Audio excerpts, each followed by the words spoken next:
Assalamualaikum warahmatullahi wabarakatuh.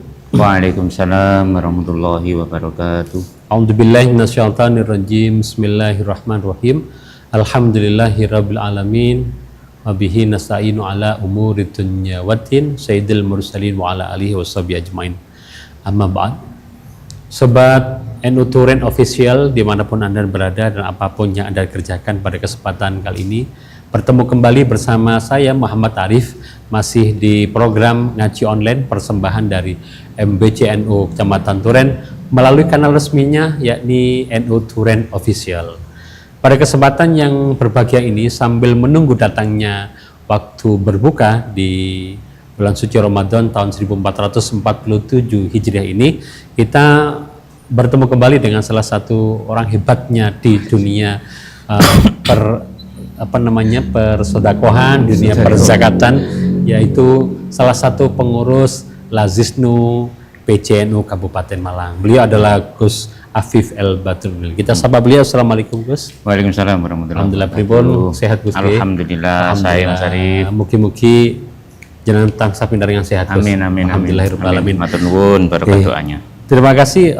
Pada kesempatan yang berbagi ini, alhamdulillah kita akan membahas lebih jauh, lebih dalam lagi tentang bagaimana kita memahami perbedaan dari amil syar'i dan ghoiru syar'i dalam dunia zakat. Karena sekarang kita sudah memasuki bulan suci Ramadan dan sebentar lagi kita akan melaksanakan salah satu ibadah yang mulia, yakni zakat fitrah. Tetapi kita belum paham kemana akan ditasarufkan dan kemana kita akan berikan. Apakah kita sudah sesuai memberikannya kepada seorang amil yang betul-betul syar'i dalam tuntunan agama? Oleh karenanya akan kita bahas lebih jauh yang akan dibahas oleh beliau Gus Afif El Batrul Munir. Tapi sebelum kita bahas, ini tentu perlu kami ingatkan bahwasanya acara ini dipersembahkan oleh Lazisnu MBCNU Kecamatan Turen dan juga dipersembahkan oleh salah satu minuman resmi dari NU yaitu Agnu. Silakan konsumsi dari Agnu, insya Allah akan semakin barokah dan memberikan Anda kesehatan. Baik, Sobat NU Turen Official, untuk lebih lanjut, lebih lengkapnya akan kita mendengarkan paparan yang sangat lugas, lebih luas tentang perbedaan amil syar'i dan ghoiru syar'i dalam dunia zakat yang disampaikan oleh Gus Afif El Batrul Munir. Kepada beliau Gus Afif, waktu dan kami persilahkan. Monggo Gus. Assalamualaikum warahmatullahi wabarakatuh. Waalaikumsalam warahmatullahi wabarakatuh. Bismillahirrahmanirrahim. Alhamdulillahirabbil alamin. Wassalatu wassalamu ala asrofil anbiya wal mursalin sayyidina wa habibina wa syafiina wa qurrati ayunina Muhammadin wa ala alihi wa sahbihi ajmain. Nama ba'du. Yang saya hormati segenap pemirsa NU Turen Official dimanapun berada, juga pada siang hari ini moderator kita yang luar biasa Mas Arif. Sehat Mas Arif ya? Alhamdulillah pangestu. Alhamdulillahirabbil alamin. Karena sehat merupakan nikmat yang paling utama.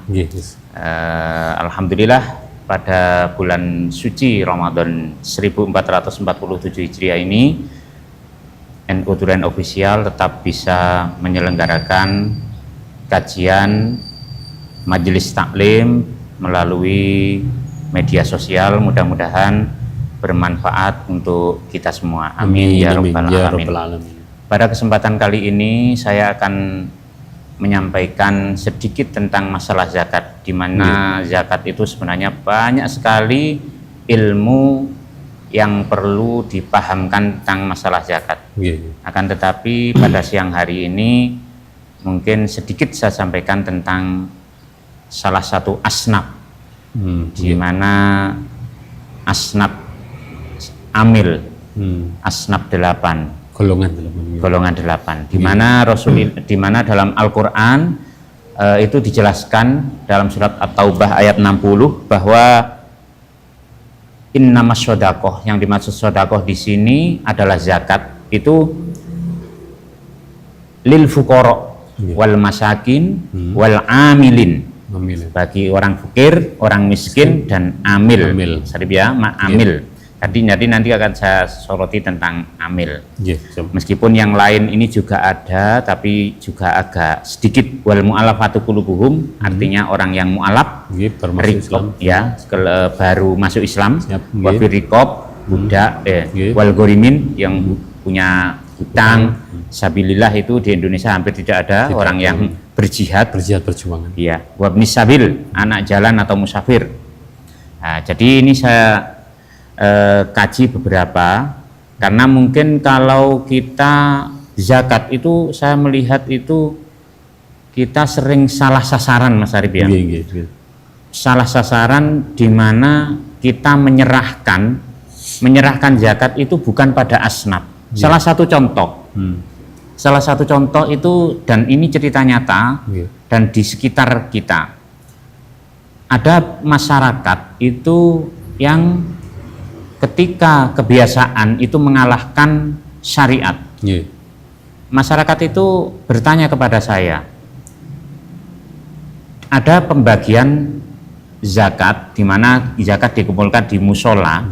Setelah dikumpulkan itu kan biasanya ada yang menonton, istilahnya ngerubung. Nah, kebiasaan masyarakat di situ itu orang yang ngerubung atau menonton itu harus diberi. Padahal sesuai surat At-Taubah ayat 60 kan asnaf atau yang diberi itu harus tidak boleh keluar dari itu, Mas Arif. Keluar kelompok itu tidak boleh sama sekali. Kalau resikonya kalau diberikan kepada yang bukan kelompok yang disebutkan itu tadi, maka zakatnya kan tidak sah. Kan tidak. Masa ada asnaf wal ngerubungi, kan tidak ada orang yang ngerubung, kan tidak ada tuh. Tapi itu cerita nyata. Juga ada cerita lagi yang saya tahu dan banyak. Itu ada satu perumahan. Satu perumahan ini cerita kepada saya. Zakat itu dikumpulkan, setelah itu disadur, dibagi lagi ke perumahan itu tersebut kan. Apakah itu asnaf atau kan nggak tahu. Terus itu bisa-bisa makan zakatnya sendiri. Juga mungkin di sekolahan itu kadang ya mungkin pembagiannya seperti itu. Kadang apa di tukar-tukar atau bagaimana itu kita juga mungkin menemukan banyak kejadian seperti itu. Terus panitia. Nah, panitia ini yang paling banyak sekali kita menjumpai hampir di seluruh wilayah, di mana panitia itu ternyata itu mengambil bagian dari zakat.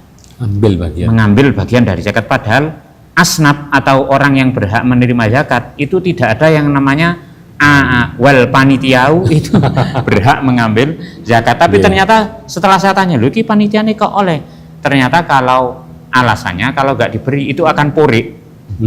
Itu akan puri. Nah, itulah problem-problem zakat itu. Maka itu Jam'iyah Nahdlatul Ulama selaku jam'iyah terbesar di Indonesia itu selalu memikirkan mulai bertahun-tahun, bahkan tercatat mulai 2011, bagaimana supaya zakat ini tetap sah dan mudah untuk dilaksanakan. Jadi pada waktu Munas di Lombok itu berusaha untuk supaya ada yang namanya amil yang syar'i, di mana memang zaman bapak-bapak kita dulu itu amil itu tidak dikenal. Jadi memang baru-barusan ini ada amil syar'i. Amil syar'i, dan itu sudah dicantumkan dalam Al-Quran. Amil itu memang ada 1400 tahun yang lalu itu sudah dicantumkan, tapi baru di Jam'iyah Nahdlatul Ulama ini ada amil syar'i ini beberapa tahun baru disahkan. Karena apa?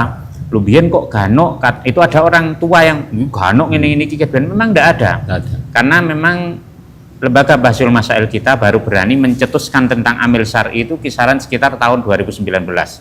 Itu melalui surat edaran PWNU bahwa kita secepatnya disuruh mengadakan yang namanya amil syar'i, karena di pembahasan terakhir ternyata bisa lembaga yang kita banggakan itu punya yang namanya lembaga amil zakat itu bisa diangkat sebagai amil syar'i. Nah, keuntungannya apa amil syar'i dan panitia zakat?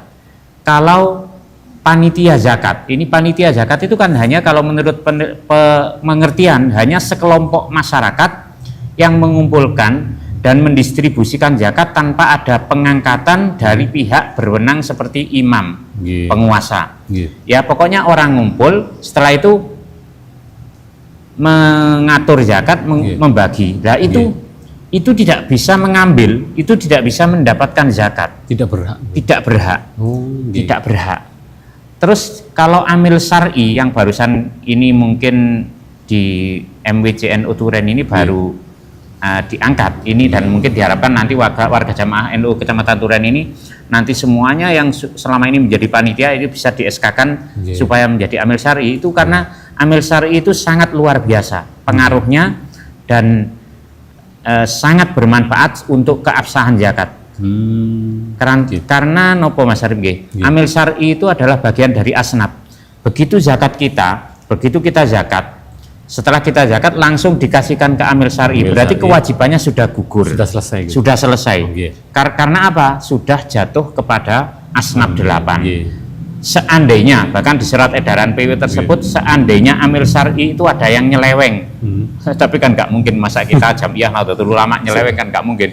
Maksudnya nyeleweng itu gimana? Contoh, setelah orang yang zakat diserahkan ke amil syar'i itu, misalkan amil syar'inya nakal, itu diambil sendiri, dibawa pulang, terus dibuat masak keluarganya, nggak dikasihkan, itu sudah sah sebenarnya, karena sudah jatuh kepada amil, kepada istilahnya naib atau apa itu, pengganti. Jadi orang yang zakat ke amil kewajibannya gugur. Ini kemarin ada pertanyaan seperti ini.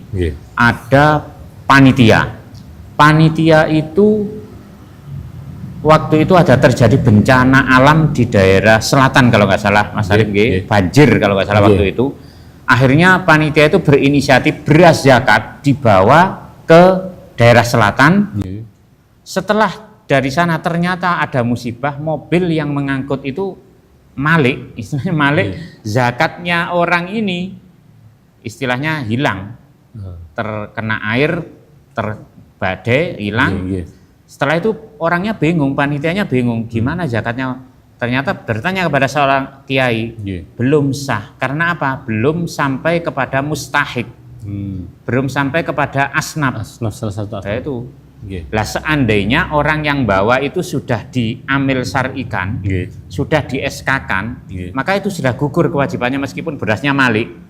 Lah itulah enaknya. Maka amil syar'i ini menjadi sangat penting. Maka kita mungkin perlu mensosialisasikan tentang betapa pentingnya amil syar'i ini, meskipun rasanya sama saja, panitia sama amil itu sama saja. Hanya yang membedakan amil itu punya SK, punya SK dari lembaga amil zakat, punya SK, karena SK itulah yang nantinya menjadi orang itu berhak menjadi amil. Nah terus gini, ada Mas Arif biasa yang kemarin ditanya itu, bagaimana kalau seorang amil ini punya SK tapi tidak dibaiat? Kan ada biasanya baiat. Banyak itu yang bertanya, kalau belum dibaiat itu apakah sah? Ternyata jawabannya sah. Jadi seorang amil itu yang penting punya SK, nggak perlu datang ke kantor MWC Turen ini seperti ini semuanya minta baiat, nanti kantornya nggak muat. Nggak usah, nggak apa-apa. Nggak. Jadi kita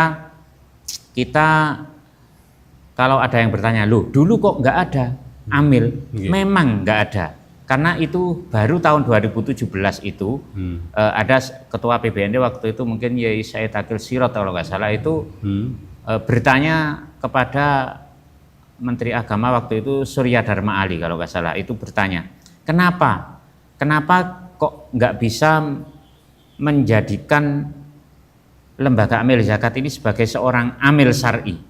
Ternyata problem di situ, kenapa hanya Basnas saja yang bisa kan gitu. Sedangkan Basnas nggak mungkin menjangkau kita sampai pedesaan kan nggak mungkin, sangat terbatas sekali tenaganya. Ternyata kalau Basnas isinya diangkat, kalau sudah diangkat oleh pemerintah, berarti harus mengeluarkan SK pemerintah itu. Kalau sudah di SK berarti harus ada bayarannya. Seperti negara mengeluarkan SK untuk pegawai negeri, harus ada bayarannya. Kalau misalkan di sini setiap musola di SK-kan oleh negara, maka negara akan bangkrut. Karena apa? Nggak bisa bayar. Ternyata setelah itu ada solusi dari Kementerian Agama dan alim ulama yang berdiskusi bersama para menteri tersebut 2017-18 itu, ternyata diangkat itu sama dengan diizinkan, itu sama saja. Jadi akhirnya dibentuklah ya mulai 2017 itu, karena saya melihat sendiri banyak sekali yang menyepelekan atau istilahnya kok enggak biyen kok mosok gak ono, kok sekarang ada. Itu baru sekarang muncul. Ya baru sekarang, memang baru sekarang muncul, dan itu baru saja, dan itu ditandatangani oleh istilahnya Rois Suriah PWNU Jawa Timur Al Mukarram Kiai Haji Anwar Mansur. Itu edarannya itu menyuruh kita segera untuk membentuk amil syar'i. Karena memang ada amil ghairu syar'i. Jadi kita perlu memahamkan kepada masyarakat kalau panitia selama ini yang banyak sekali di musola-musola itu nggak boleh untuk mendapatkan zakat, sedang amil syar'i ada bagiannya dan boleh untuk mendapatkan zakat. Boleh, memang ada bagiannya. Yang kedua, seandainya terjadi kecelakaan, penyelewengan, zakat kita diserahkan amil sudah gugur, beda dengan panitia. Maka penting sekali untuk takmir-takmir di musola, kalau nanti ada himbauan dari MWC dan lain sebagainya, segera mendaftarkan anggotanya untuk bisa menjadi seorang amil syar'i, karena itu pokok diserahkan amil syar'i kewajiban gugur. Kalau diserahkan panitia belum tentu gugur. Jadi itulah perbedaan yang sangat mendasar, dan kita perlu untuk memperbanyak amil syar'i ini karena sangat berguna untuk keabsahan zakat kita.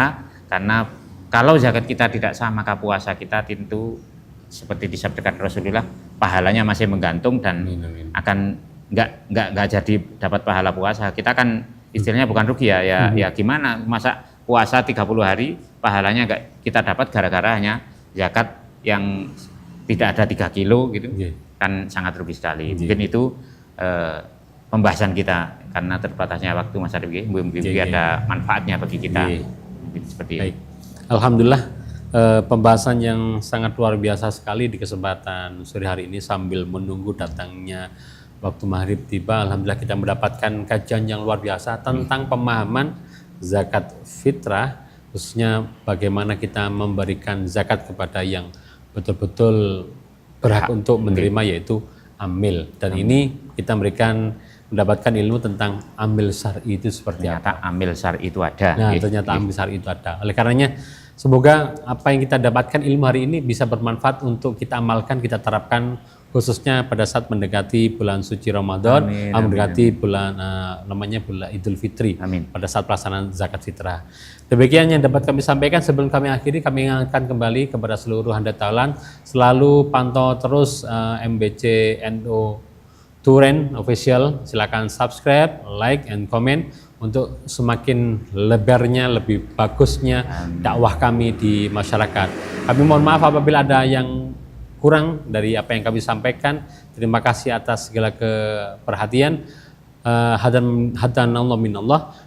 Kami akhiri, kami kasih. Wallahumma fiq lakum. Wassalamualaikum warahmatullahi wabarakatuh. Waalaikumsalam warahmatullahi wabarakatuh.